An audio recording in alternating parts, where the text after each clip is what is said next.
Lecture de la deuxième lettre de saint Paul apôtre aux Corinthiens. Chapitre 1.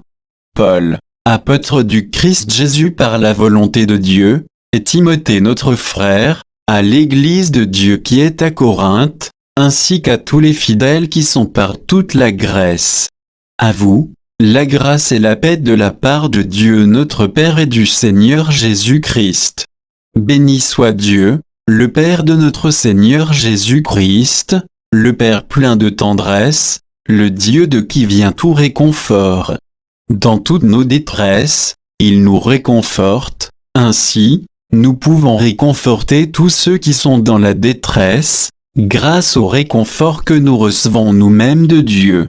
En effet, de même que nous avons largement part aux souffrances du Christ, de même, par le Christ, nous sommes largement réconfortés.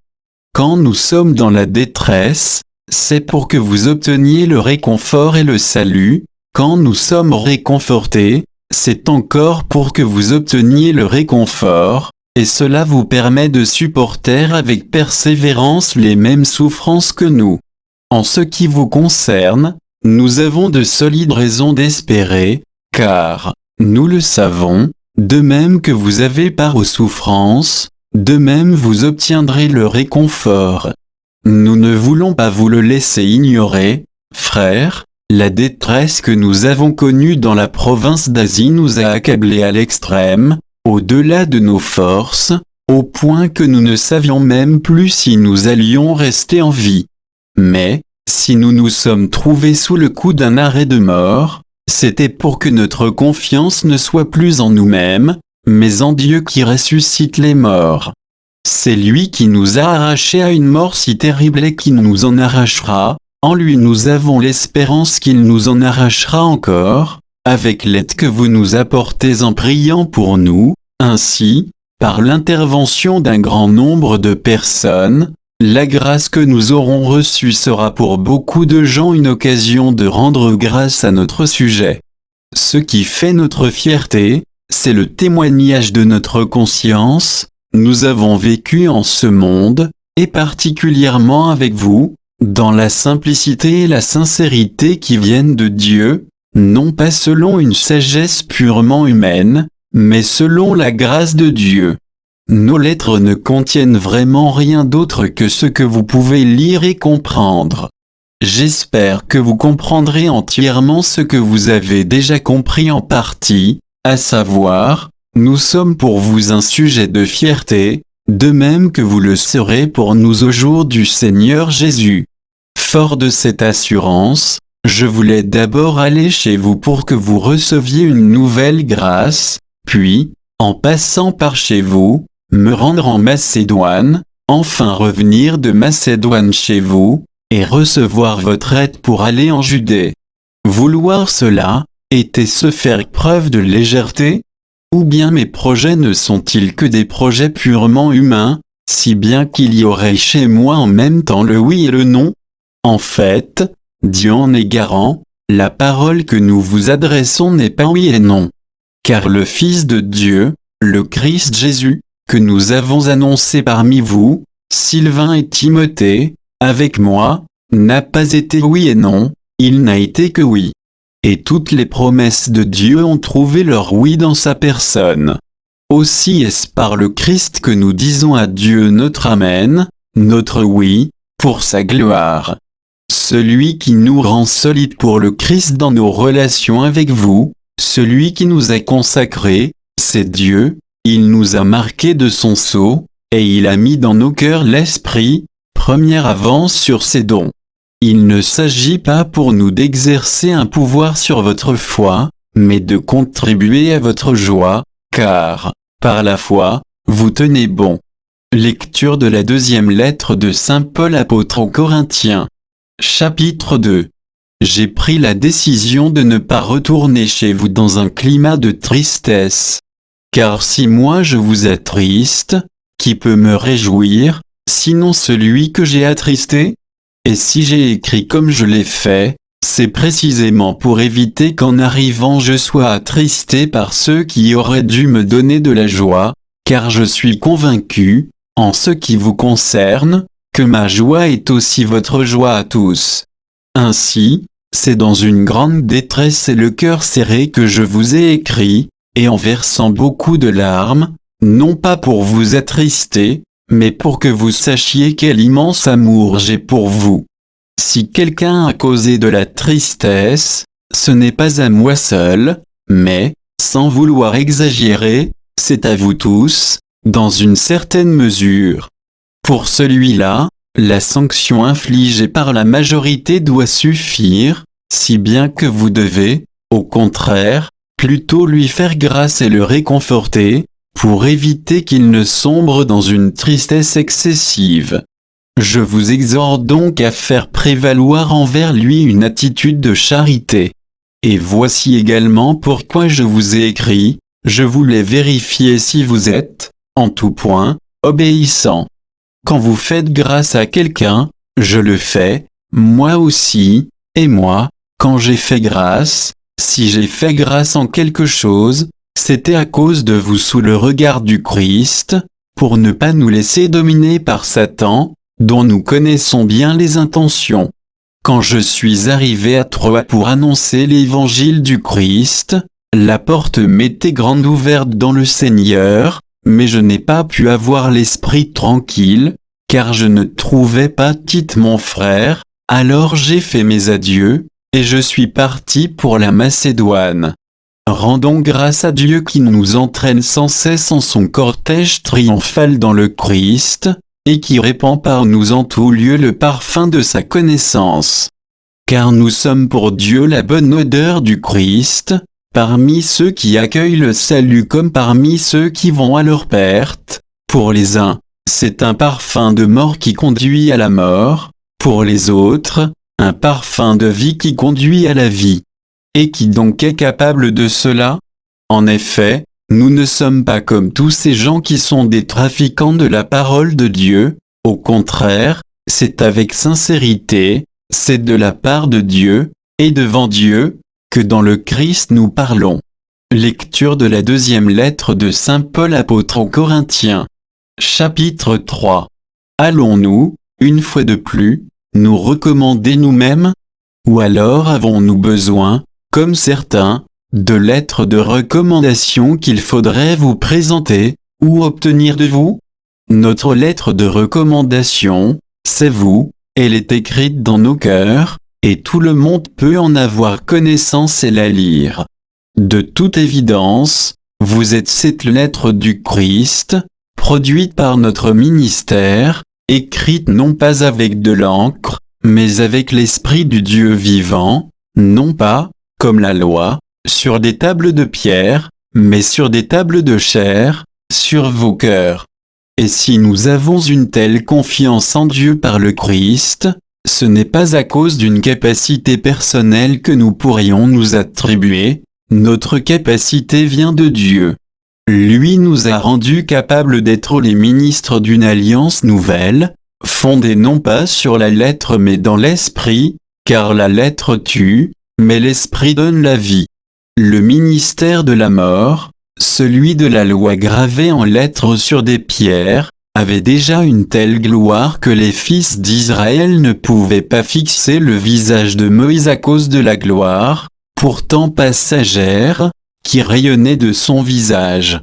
Combien plus grande alors sera la gloire du ministère de l'Esprit? Le ministère qui entraînait la condamnation, celui de la loi, était déjà rayonnant de gloire, combien plus grande sera la gloire du ministère qui fait de nous des justes? Non, vraiment, ce qui, dans une certaine mesure, a été glorieux ne l'est plus, parce qu'il y a maintenant une gloire incomparable. Si, en effet, ce qui était passager a connu un moment de gloire, combien plus ce qui demeure restera-t-il dans la gloire? Et puisque nous avons une telle espérance, c'est avec grande assurance que nous nous comportons, nous ne sommes pas comme Moïse qui mettait un voile sur son visage pour empêcher les fils d'Israël de voir la fin de ce rayonnement passager. Mais leurs pensées se sont endurcies. Jusqu'à ce jour, en effet, le même voile demeure quand on lit l'Ancien Testament, il n'est pas retiré car c'est dans le Christ qu'il disparaît, et aujourd'hui encore, quand les fils d'Israël lisent les livres de Moïse, un voile couvre leur cœur. Quand on se convertit au Seigneur, le voile est enlevé. Or, le Seigneur, c'est l'Esprit, et là où l'Esprit du Seigneur est présent, là est la liberté.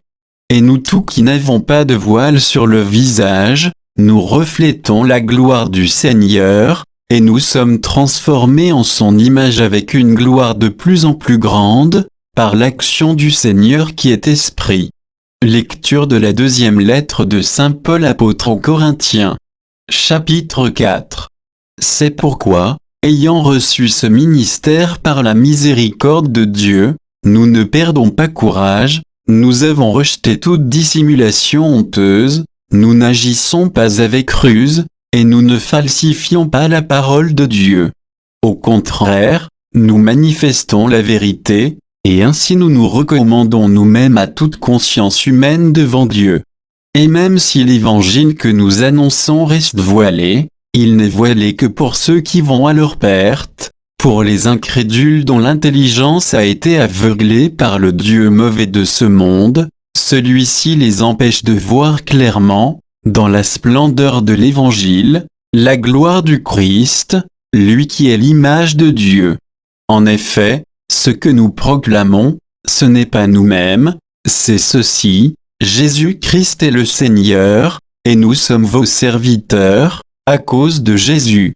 Car Dieu qui a dit, du milieu des ténèbres brillera la lumière, a lui-même brillé dans nos cœurs pour faire resplendir la connaissance de sa gloire qui rayonne sur le visage du Christ. Mais ce trésor, nous le portons comme dans des vases d'argile, ainsi, on voit bien que cette puissance extraordinaire appartient à Dieu et ne vient pas de nous. En toutes circonstances, nous sommes dans la détresse, mais sans être angoissés, nous sommes déconcertés, mais non désemparés, nous sommes pourchassés, mais non pas abandonnés, terrassés, mais non pas anéantis. Toujours nous portons, dans notre corps, la mort de Jésus, afin que la vie de Jésus, elle aussi, soit manifestée dans notre corps. En effet, nous, les vivants, nous sommes continuellement livrés à la mort à cause de Jésus, afin que la vie de Jésus, elle aussi, soit manifestée dans notre condition charnelle vouée à la mort. Ainsi la mort fait son œuvre en nous, et la vie en vous. L'Écriture dit, « J'ai cru, c'est pourquoi j'ai parlé. » Et nous aussi, qui avons le même esprit de foi, nous croyons, et c'est pourquoi nous parlons. Car, nous le savons, celui qui a ressuscité le Seigneur Jésus nous ressuscitera, nous aussi, avec Jésus, et il nous placera près de lui avec vous. Et tout cela, c'est pour vous, afin que la grâce, plus largement répandue dans un plus grand nombre, fasse abonder l'action de grâce pour la gloire de Dieu. C'est pourquoi nous ne perdons pas courage, et même si en nous l'homme extérieur va vers sa ruine, l'homme intérieur se renouvelle de jour en jour. Car notre détresse du moment présent est légère par rapport au poids vraiment incomparable de gloire éternelle qu'elle produit pour nous. Et notre regard ne s'attache pas à ce qui se voit, mais à ce qui ne se voit pas, ce qui se voit est provisoire, mais ce qui ne se voit pas est éternel. Lecture de la deuxième lettre de Saint Paul apôtre aux Corinthiens. Chapitre 5. Nous le savons, en effet, même si notre corps, cette tente qui est notre demeure sur la terre, est détruit, nous avons un édifice construit par Dieu, une demeure éternelle dans les cieux qui n'est pas l'œuvre des hommes. En effet, actuellement nous gémissons dans l'ardent désir de revêtir notre demeure céleste par-dessus l'autre, si toutefois le Seigneur ne doit pas nous trouver dévêtus mais vêtus de notre corps. En effet, nous qui sommes dans ces tentes, notre corps, nous sommes accablés et nous gémissons, car nous ne voudrions pas nous dévêtir, mais revêtir un vêtement par-dessus l'autre, pour que notre être mortel soit absorbé par la vie. Celui qui nous a formés pour cela même, c'est Dieu, lui qui nous a donné l'Esprit comme première avance sur ses dons. Ainsi, nous gardons toujours confiance, tout en sachant que nous demeurons loin du Seigneur, tant que nous demeurons dans ce corps. En effet, nous cheminons dans la foi, non dans la claire vision. Oui, nous avons confiance, et nous voudrions plutôt quitter la demeure de ce corps pour demeurer près du Seigneur.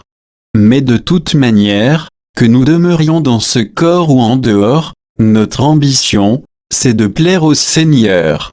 Car il nous faudra tous apparaître à découvert devant le tribunal du Christ, pour que chacun soit rétribué selon ce qu'il a fait, soit en bien soit en mal, pendant qu'il était dans son corps.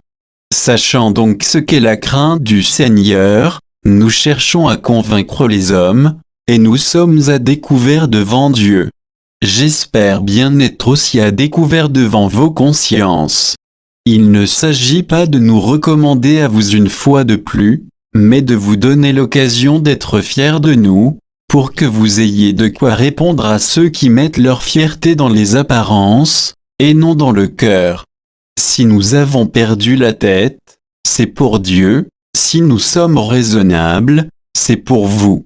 En effet, l'amour du Christ nous saisit quand nous pensons qu'un seul est mort pour tous, et qu'ainsi tous sont passés par la mort. Car le Christ est mort pour tous, afin que les vivants n'aient plus leur vie centrée sur eux-mêmes, mais sur lui, qui est mort et ressuscité pour eux. Désormais nous ne regardons plus personne d'une manière simplement humaine. Si nous avons connu le Christ de cette manière, maintenant nous ne le connaissons plus ainsi. Si donc quelqu'un est dans le Christ, il est une créature nouvelle. Le monde ancien s'en est allé, un monde nouveau est déjà né. Tout cela vient de Dieu, il nous a réconciliés avec lui par le Christ, et il nous a donné le ministère de la réconciliation.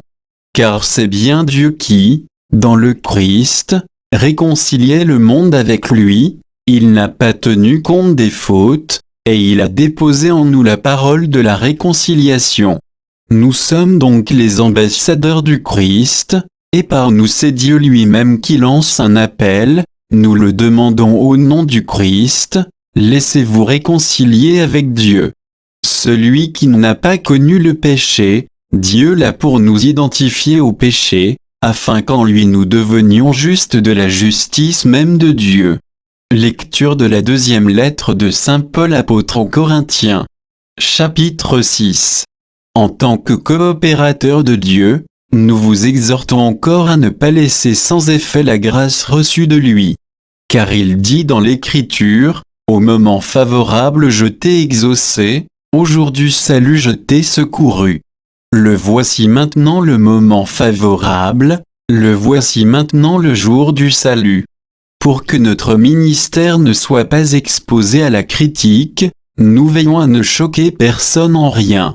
Au contraire, en tout, nous nous recommandons nous-mêmes comme des ministres de Dieu, par beaucoup d'endurance, dans les détresses, les difficultés, les angoisses, les coups, la prison, les émeutes, les fatigues, le manque de sommeil et de nourriture, par la chasteté, la connaissance, la patience et la bonté, la sainteté de l'esprit et la sincérité de l'amour, par une parole de vérité, par une puissance qui vient de Dieu, nous nous présentons avec les armes de la justice pour l'attaque et la défense, dans la gloire et le mépris, dans la mauvaise et la bonne réputation.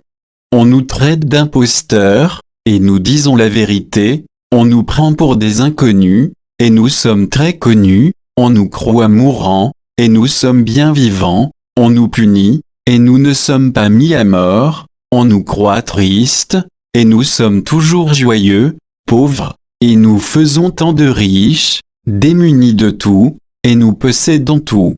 Pour vous, Corinthiens, notre bouche a parlé ouvertement, notre cœur s'est élargi, vous n'êtes pas à l'étroit chez nous, c'est en vous-même que vous êtes à l'étroit. Je vous le dis parce que vous êtes mes enfants, payez-nous de retour, Élargissez votre cœur, vous aussi. Ne formez pas d'attelage mal assorti avec des non-croyants. Quel point commun peut-il y avoir entre la condition du juste et l'impiété? Quelle communion de la lumière avec les ténèbres? Quel accord du Christ avec Satan ou quel partage pour un croyant avec un non-croyant? Quelle entente y a-t-il entre le sanctuaire de Dieu et les idoles?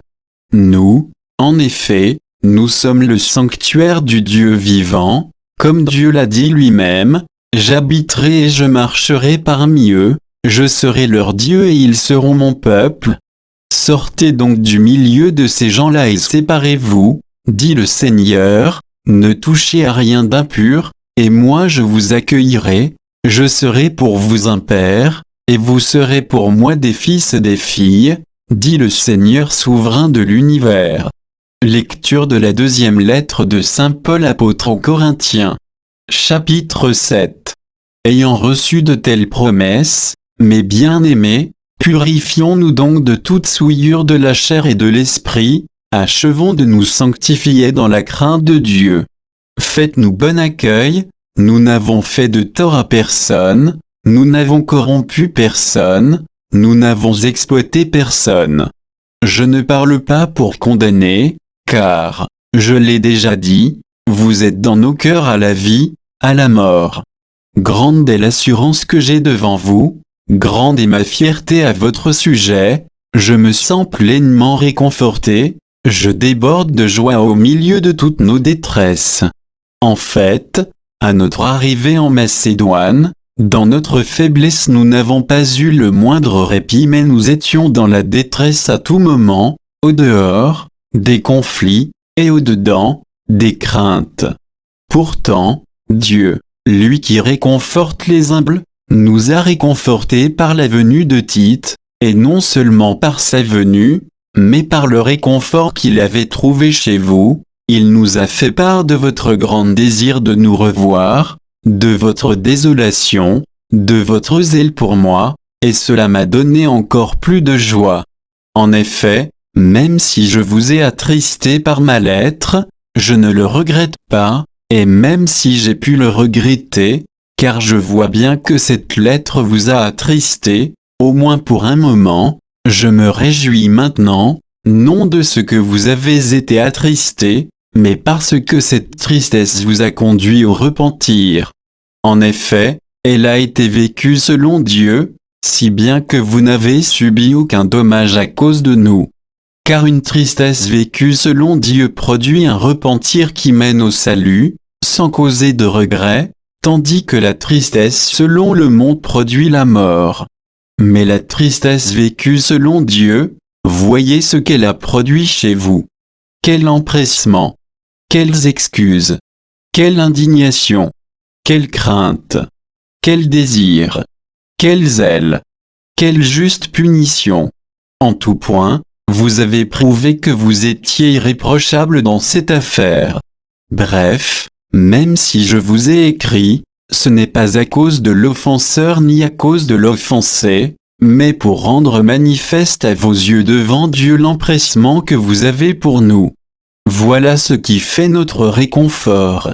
En plus de ce réconfort, nous nous sommes réjouis, encore bien davantage, en voyant la joie de Tite, son esprit a été pleinement tranquillisé par vous tous. Devant lui j'avais montré quelque fierté à votre sujet, et je n'ai pas eu à en rougir, à vous, nous avons toujours parlé en vérité, de même, notre fierté devant Tite est apparue fondée en vérité. Et sa tendresse à votre égard grandit encore quand il se souvient de votre obéissance à tous, comment vous l'avez accueilli avec crainte et profond respect. Quelle joie pour moi d'avoir pleine confiance en vous. Lecture de la deuxième lettre de Saint Paul apôtre aux Corinthiens. Chapitre 8. Frères, nous voulons vous faire connaître la grâce que Dieu a accordée aux églises de Macédoine. Dans les multiples détresses qui les mettaient à l'épreuve, l'abondance de leur joie et leur extrême pauvreté ont débordé en trésors de générosité. Ils y ont mis tous leurs moyens, et davantage même, j'en suis témoin, spontanément, avec grande insistance, ils nous ont demandé comme une grâce de pouvoir s'unir à nous pour aider les fidèles de Jérusalem. Au-delà même de nos espérances, ils se sont eux-mêmes donnés d'abord au Seigneur, et ensuite à nous, par la volonté de Dieu. Et comme Tite avait déjà commencé, chez vous, cette œuvre généreuse, nous lui avons demandé d'aller jusqu'au bout. Puisque vous avez tout en abondance, la foi, la parole, la connaissance de Dieu, toutes sortes d'empressements et l'amour qui vous vient de nous, qu'il y ait aussi abondance dans votre don généreux. Ce n'est pas un ordre que je donne, mais je parle de l'empressement des autres pour vérifier l'authenticité de votre charité. Vous connaissez en effet le don généreux de notre Seigneur Jésus-Christ, lui qui est riche, il s'est fait pauvre à cause de vous, pour que vous deveniez riches par sa pauvreté. Au sujet de cette collecte, je donne mon avis, car cela vous est utile, à vous qui, dès l'année dernière, avez pris l'initiative non seulement de la réaliser, mais encore de la décider. Et maintenant, allez jusqu'au bout de la réalisation, comme vous avez mis votre ardeur à prendre cette décision, ainsi vous irez jusqu'au bout, selon vos moyens. Car s'il y a de l'ardeur, on est bien reçu avec ce que l'on a, peu importe ce que l'on n'a pas. Il ne s'agit pas de vous mettre dans la gêne en soulageant les autres, il s'agit d'égalité. Dans la circonstance présente, ce que vous avez en abondance comblera leurs besoins, afin que, réciproquement, ce qu'ils ont en abondance puisse combler vos besoins, et cela fera l'égalité, comme dit l'Écriture à propos de la manne, celui qui en avait ramassé beaucoup n'eut rien de trop, celui qui en avait ramassé peu ne manqua de rien. Je rends grâce à Dieu qui a mis dans le cœur de Tite le même empressement à votre égard, il a accueilli notre demande, et il a été tellement empressé qu'il est parti chez vous spontanément. Nous avons envoyé avec lui le frère dont toutes les églises chantent la louange à cause de son annonce de l'évangile. Ajoutons que ce frère a été désigné par les églises pour être notre compagnon de voyage, dans cette œuvre de bonté, ce service que nous accomplissons pour la gloire du Seigneur et selon notre ardent désir. Nous voulons par là éviter tout reproche à cause des grosses sommes dont nous assurons le service. En effet, nous nous appliquons à bien agir, non seulement aux yeux du Seigneur, mais aussi aux yeux des hommes. Nous avons encore envoyé avec eux un autre de nos frères dont nous avons souvent, en bien des cas, vérifié l'empressement, un empressement encore plus fort aujourd'hui à cause de la grande confiance qu'il a en vous. En ce qui concerne Tite, c'est mon compagnon et mon collaborateur auprès de vous. Quant à nos frères, ils sont les envoyés des églises, ils sont la gloire du Christ. Donnez-leur donc, à la face des églises, la preuve de votre amour, de ce qui fait ma fierté à votre sujet. Lecture de la deuxième lettre de Saint Paul apôtre aux Corinthiens. Chapitre 9. Au sujet du service destiné aux fidèles de Jérusalem, je n'ai plus besoin de vous écrire, car je connais votre ardeur et, pour vous, j'en tire fierté devant les Macédoniens. Je leur dis que la Grèce se tient prête depuis l'an dernier, et votre zèle a stimulé la plupart d'entre eux. Je vous envoie cependant les frères pour que la fierté que nous mettons en vous ne soit pas, sur ce point-là, vidée de son sens. Je vous les envoie pour que vous vous teniez prêts comme je le disais, et pour éviter que, si jamais des Macédoniens viennent avec moi et ne vous trouvent pas prêts, cette situation ne tourne à notre honte, sans parler de la vôtre. J'ai donc estimé nécessaire d'inviter les frères à nous devancer chez vous, et à organiser d'avance votre largesse, promise depuis longtemps, ainsi, quand elle sera préparée, ce sera une vraie largesse, et non une mesquinerie. Rappelez-vous le proverbe, à semer trop peu, on récolte trop peu, à semer largement, on récolte largement. Que chacun donne comme il a décidé dans son cœur, sans regret et sans contrainte, car Dieu aime celui qui donne joyeusement. et Dieu est assez puissant pour vous donner toute grâce en abondance, afin que vous ayez, en toutes choses et toujours, tout ce qu'il vous faut, et même que vous ayez en abondance de quoi faire toutes sortes de biens. L'Écriture dit en effet de l'homme juste, il distribue, il donne aux pauvres, sa justice demeure à jamais. Dieu, qui fournit la semence au semeur et le pain pour la nourriture, vous fournira la graine, il la multipliera, il donnera la croissance à ce que vous accomplirez dans la justice. Il vous rendra riche en générosité de toutes sortes, ce qui suscitera notre action de grâce envers Dieu. Car notre collecte est un ministère qui ne comble pas seulement les besoins des fidèles de Jérusalem, mais déborde aussi en une multitude d'actions de grâce envers Dieu. Les fidèles apprécieront ce ministère à sa valeur, et ils rendront gloire à Dieu pour cette soumission avec laquelle vous professez l'évangile du Christ, et pour la générosité qui vous met en communion avec eux et avec tous.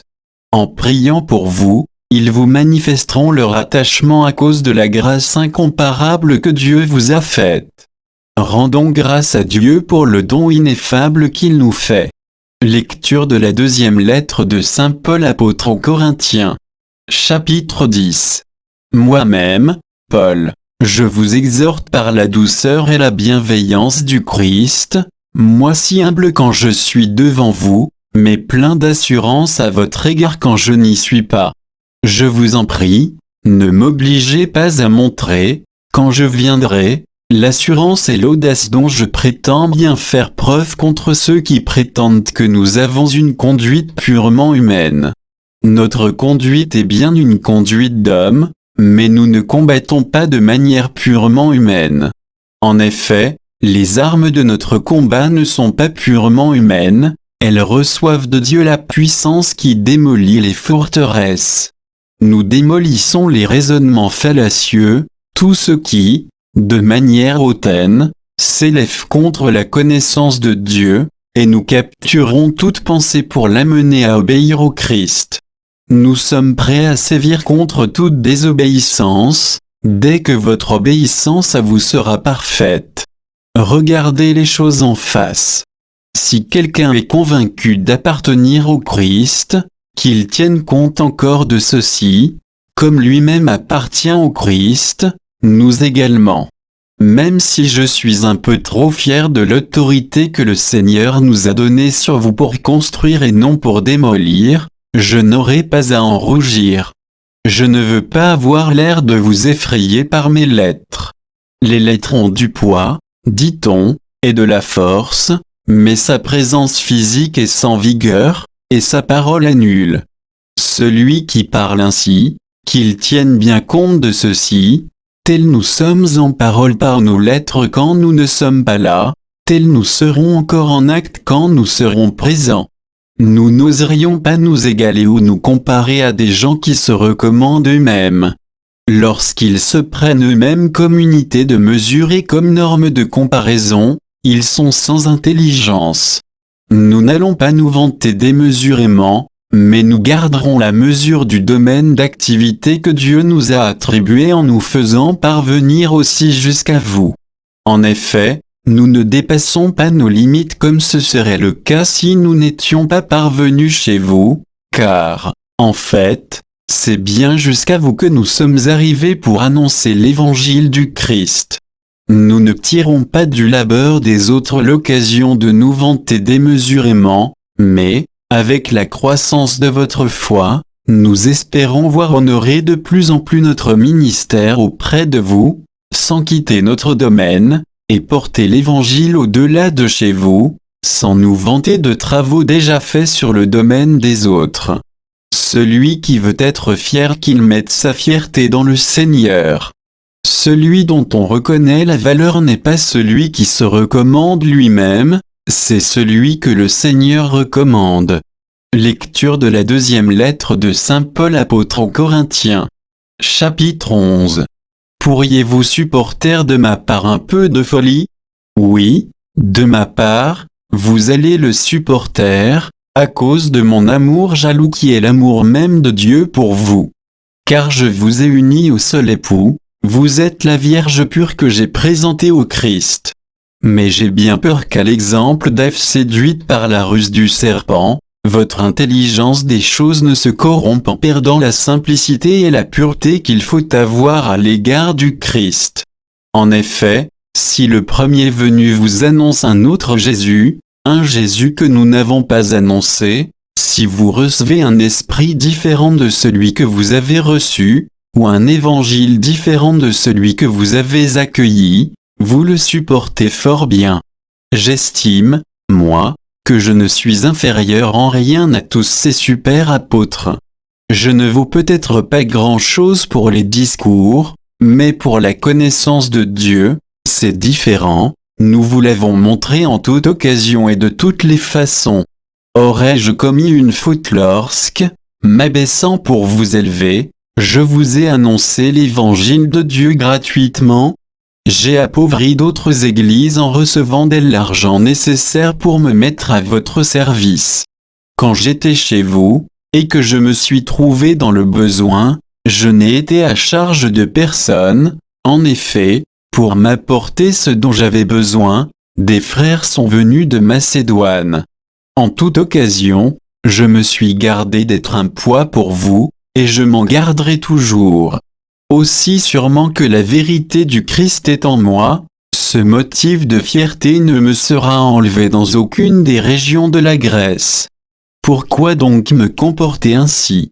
Serait-ce parce que je ne vous aime pas? Mais si. Et Dieu le sait.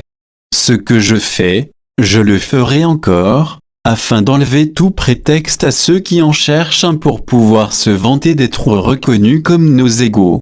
Ces sortes de gens sont de faux apôtres, des fraudeurs, qui se déguisent en apôtres du Christ. Cela n'a rien d'étonnant, Satan lui-même se déguise en ange de lumière. Il n'est donc pas surprenant que ses serviteurs aussi se déguisent en serviteurs de la justice de Dieu, ils auront une fin conforme à leurs œuvres. Je le dis de nouveau, que personne ne me prenne pour un insensé, ou alors, accueillez-moi comme si j'étais un insensé, pour que je puisse à mon tour me vanter un peu. Ce que je vais dire, je ne le dirai pas selon le Seigneur, mais comme dans un accès de folie, puisqu'il s'agit de se vanter. Tant d'autres se vantent à la manière humaine, eh bien, je vais, moi aussi, me vanter. Vous supportez volontiers les insensés, vous qui êtes sensés, vous supportez d'être traités en esclaves, d'être dévorés, dépouillés, regardés d'eau, frappés au visage. J'ai honte de le dire, c'est à croire que nous avons été bien faibles avec vous. Si certains ont de l'audace, je parle dans un accès de folie, j'ai de l'audace, moi aussi. Ils sont hébreux, moi aussi. Ils sont israélites, moi aussi. Ils sont de la descendance d'Abraham, moi aussi. Ils sont ministres du Christ, eh bien, je vais dire une folie, moi, je le suis davantage, dans les fatigues, bien plus, dans les prisons, bien plus, sous les coups, largement plus, en danger de mort, très souvent. 5 fois, j'ai reçu des Juifs les 39 coups de fouet, 3 fois, j'ai subi la bastonnade, 1 fois, j'ai été lapidé, 3 fois, j'ai fait naufrage et je suis resté 24 heures perdu en pleine mer. Souvent à pied sur les routes, avec les dangers des fleuves, les dangers des bandits, les dangers venant de mes frères de race, les dangers venant des païens, les dangers de la ville, les dangers du désert, les dangers de la mer, les dangers des faux frères. J'ai connu la fatigue et la peine, souvent le manque de sommeil, la faim et la soif, souvent le manque de nourriture, le froid et le manque de vêtements, sans compter tout le reste, ma préoccupation quotidienne, le souci de toutes les églises. Qui donc faiblit, sans que je partage sa faiblesse? Qui vient à tomber, sans que cela me brûle? S'il faut se vanter, je me vanterai de ce qui fait ma faiblesse. Le Dieu et Père du Seigneur Jésus sait que je ne mens pas, lui qui est béni pour les siècles. » À Damas, le représentant du roi Aréta faisait garder la ville pour s'emparer de moi. On m'a fait descendre par une fenêtre, dans un panier, de l'autre côté du rempart, et j'ai échappé à ses mains. Lecture de la deuxième lettre de saint Paul apôtre aux Corinthiens. Chapitre 12. Faut-il se vanter? Ce n'est pas utile. J'en viendrai pourtant aux visions et aux révélations reçues du Seigneur. Je sais qu'un fidèle du Christ, voici 14 ans, a été emporté jusqu'au 3e ciel. Est-ce dans son corps? Je ne sais pas. Est-ce hors de son corps? Je ne sais pas. Dieu le sait, mais je sais que cet homme dans cet état-là, est-ce dans son corps? Est-ce sans son corps? Je ne sais pas. Dieu le sait, cet homme-là a été emporté au paradis et il a entendu des paroles ineffables, qu'un homme ne doit pas redire. D'un tel homme, je peux me vanter, mais pour moi-même, je ne me vanterai que de mes faiblesses. En fait, si je voulais me vanter, ce ne serait pas folie, car je ne dirais que la vérité. Mais j'évite de le faire, pour qu'on n'ait pas de moi une idée plus favorable qu'en me voyant ou en m'écoutant. Et ces révélations dont il s'agit sont tellement extraordinaires que, pour m'empêcher de me surestimer, j'ai reçu dans ma chair une écharde, un envoyé de Satan qui est là pour me gifler, pour empêcher que je me surestime. Par 3 fois, j'ai prié le Seigneur de l'écarter de moi. Mais il m'a déclaré: ma grâce te suffit, car ma puissance donne toute sa mesure dans la faiblesse. C'est donc très volontiers que je mettrai plutôt ma fierté dans mes faiblesses, afin que la puissance du Christ fasse en moi sa demeure. C'est pourquoi j'accepte de grand cœur pour le Christ les faiblesses, les insultes, les contraintes, les persécutions et les situations angoissantes. Car, lorsque je suis faible, c'est alors que je suis fort. Me voilà devenu insensé, c'est vous qui m'y avez forcé. J'aurais dû plutôt être recommandé par vous. En effet, je n'ai été en rien inférieur à ces super apôtres, quoique je ne sois rien. Les signes auxquels on reconnaît l'apôtre ont été mis en œuvre chez vous, toute cette persévérance, tant de signes, de prodiges, de miracles. Que vous a-t-il manqué par rapport aux autres églises, sinon que moi, je ne vous ai pas été à charge? Pardonnez-moi cette injustice. Me voici prêt à venir chez vous pour la 3e fois, et je ne vous serai pas à charge, car ce que je cherche, ce n'est pas vos biens, mais vous-même. En effet, ce ne sont pas les enfants qui doivent mettre de l'argent de côté pour leurs parents, mais les parents pour leurs enfants. Et moi, je serai très heureux de dépenser et de me dépenser tout entier pour vous. Si je vous aime davantage, faut-il qu'en retour je sois moins aimé? Quelques-uns diront que, certes, je n'ai pas été un poids pour vous, mais que je suis un fourbe et que je vous ai pris par ruse. Vous ai-je exploité par un de ceux que je vous ai envoyés? J'ai fait appel à Tite, et j'ai envoyé avec lui le frère dont j'ai parlé. Tite vous a-t-il exploité? N'avons-nous pas marché dans le même esprit sur les mêmes traces? Depuis un moment, vous pensez que nous vous présentons notre défense. Or, c'est devant Dieu, dans le Christ, que nous parlons. Et tout cela, mes bien-aimés, c'est pour vous construire. Car je crains qu'en arrivant, je ne vous trouve pas comme je voudrais, et que vous ne me trouviez pas comme vous voudriez. Je crains qu'il n'y ait rivalité, jalousie, emportement, intrigue, médisance, dénigrement, insolence, désordre. Je crains qu'à mon arrivée mon Dieu ne m'humilie à nouveau devant vous, et que je n'ai à pleurer sur bien des gens qui ont été autrefois dans le péché et qui ne se sont pas repentis de l'impureté, de l'inconduite et de la débauche qu'ils ont pratiquée. Lecture de la deuxième lettre de saint Paul apôtre aux Corinthiens. Chapitre 13. Voici que je vais venir chez vous pour la 3e fois. toute affaire sera réglée sur la parole de 2 ou 3 témoins.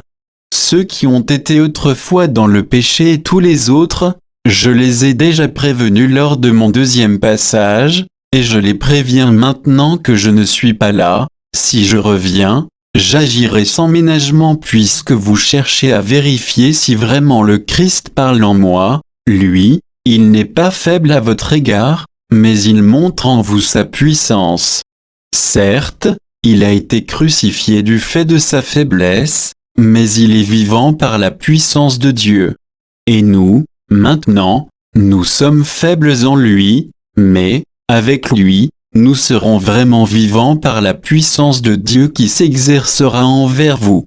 Mettez-vous donc vous-même à l'épreuve, pour voir si vous êtes dans la foi, examinez-vous. Peut-être ne reconnaissez-vous pas que Jésus-Christ est en vous? Dans ce cas, vous êtes disqualifié. J'espère que vous reconnaîtrez que nous ne le sommes pas. Dans notre prière, nous demandons à Dieu que vous ne commettiez aucun mal. Nous ne le faisons pas pour mettre en évidence notre propre qualification, mais pour que vous fassiez le bien, et que nous soyons, nous, comme disqualifiés. Car nous n'avons aucun pouvoir contre la vérité, nous en avons seulement pour la vérité.